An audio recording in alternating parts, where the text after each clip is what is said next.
bersama Bu Alpa untuk belajar kimia terkait faktor-faktor kesetimbangan. Pada pembelajaran kali ini, ada tujuan pembelajaran yang perlu kita penuhi.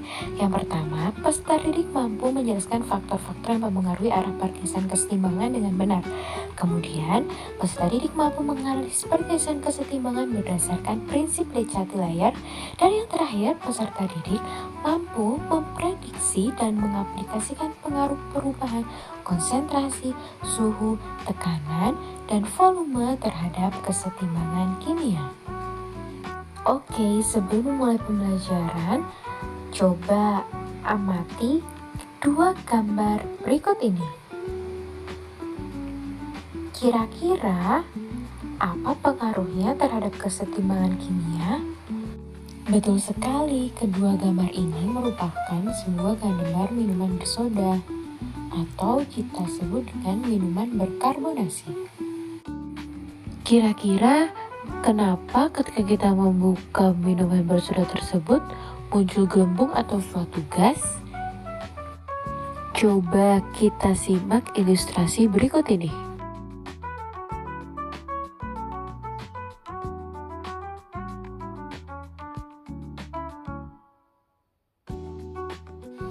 Nah, sudah terlihat ya, ketika dibuka tutup botolnya, dia mengeluarkan gelembung atau sedikit gas. Hal ini disebabkan oleh pengaruh tekanan. Ketika botol ditutup, maka tekanannya akan diperbesar sehingga dia akan larut ke dalam cairan. Namun ketika dia dibuka, maka karbonnya akan keluar atau terurai keluar. Hal ini berkaitan dengan pergeseran kesetimbangan. Salah satu faktornya adalah pengaruh tekanan. Oke, selanjutnya sebelum kita langsung ke macam-macam faktor-faktor pergeseran kesetimbangan, ada prinsip yang mendasari faktor-faktor tersebut, dinamakan prinsip licati layar. Prinsip ini menyatakan bahwa sistem kesetimbangan akan menyesuaikan diri jika mengalami perubahan. Jadi, jika terjadi reaksi kimia yang setimbang menerima perubahan keadaan atau aksi, maka dia akan menyeimbangkan diri untuk tetap stabil. Berikut faktor-faktor kesetimbangan. Yang pertama ada pengaruh konsentrasi. Yang kedua ada pengaruh tekanan dan volume. Kemudian yang ketiga ada pengaruh suhu. Dan yang terakhir adalah pengaruh katalis.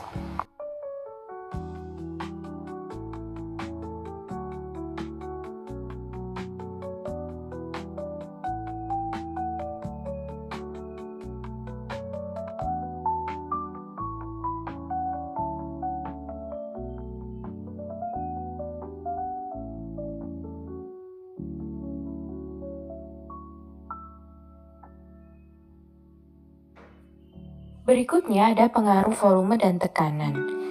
Volume dan tekanan ini berbanding terbalik. Jika tekanan dinaikkan, maka kesetimbangan akan bergeser ke koefisien atau mol yang lebih kecil. Namun ketika volumenya diperbesar, dia akan bergeser ke mol atau koefisien yang lebih besar. Begitupun sebaliknya, jika tekanan diperkecil, dia akan bergeser ke mol atau koefisien yang lebih besar. Namun jika volumenya diperbesar, maka dia akan bergeser ke mol atau koefisien yang besar pula. Berikutnya ada pengaruh suhu. Suhu biasanya ditandai dengan adanya delta H pada suatu reaksi.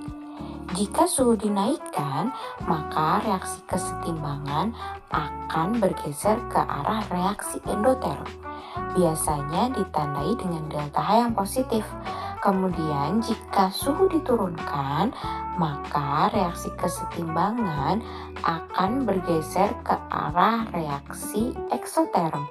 Biasanya ditandai dengan delta H negatif. Kemudian yang terakhir ada pengaruh katalis.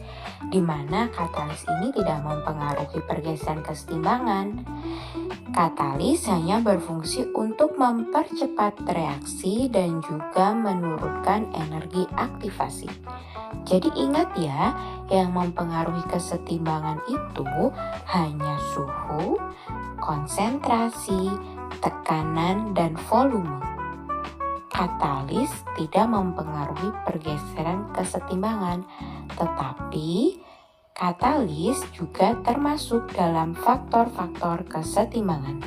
Nah, agar lebih mudah memahami, coba kerjakan latihan soal berikut ini. Setelah itu, kita bahas bersama-sama. Oke, kita akan bahas soal nomor pertama. Apa yang terjadi dengan sistem kesetimbangan jika suhu dinaikkan pada reaksi tersebut? Pertama-tama, kalian harus menyetarakan reaksi tersebut. Kita lihat di daerah reaktan ada 2 NO2, yang mana N-nya berjumlah 2, O-nya berjumlah 4. Kemudian di produk N-nya 2 juga, O-nya 4. Jadi reaksi ini sudah setara ya. Kemudian yang kedua, kalian lihat delta H-nya. Ketika delta H-nya negatif, maka produknya akan menjadi reaksi eksoterm. Kemudian reaktan yang kebalikannya, dia menjadi reaksi endoterm.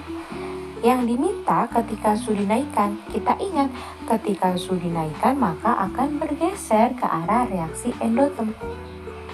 Maka dia akan bergeser ke arah 2NO2, atau bisa disebut juga bergeser ke arah kiri, ke arah reaktan. Dilanjutkan dengan soal nomor 2. Ketika tekanan diturunkan, maka pergeseran akan ke arah mana? Kita ingat bahwa jika tekanan diturunkan, maka akan bergeser ke koefisien yang lebih besar. Kita lihat pada reaktan memiliki koefisien 2, sedangkan pada produk memiliki koefisien 1. Otomatis pergeseran akan kembali lagi ke kiri, ke reaktan, yaitu ke 2NO2. Soal berikutnya, apa yang terjadi dengan sistem kesetimbangan berikut ini jika konsentrasi NO2 ditambahkan ke dalam sistem kesetimbangan? Kita ingat bahwa jika konsentrasi ditambahkan, dia akan bergeser ke arah lawan. Sekarang terlihat bahwa NO2 berada di sebelah reaktan. Maka ketika konsentrasi NO2 ditambahkan, NO2 akan bergeser ke arah produk. Jadi, pergeseran kesetimbangan akan bergeser ke arah produk atau ke arah kanan, yaitu N2O4.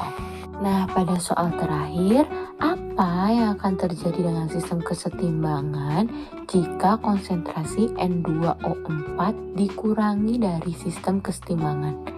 Maka yang terjadi ketika konsentrasi dikurangi, dia akan tetap berada pada di posisinya.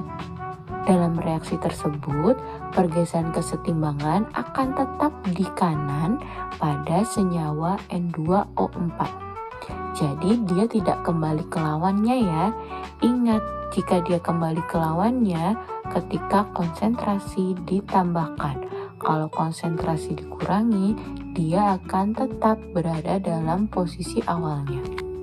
Baik, cukup sekian dari pembahasan faktor-faktor pergeseran kesetimbangan dari konsentrasi, tekanan volume, suhu, dan juga pengaruh katalis. Nah, agar kalian lebih memahami terkait pergeseran kesetimbangan secara nyata, kalian bisa mencoba virtual lab pada link barcode berikut ini.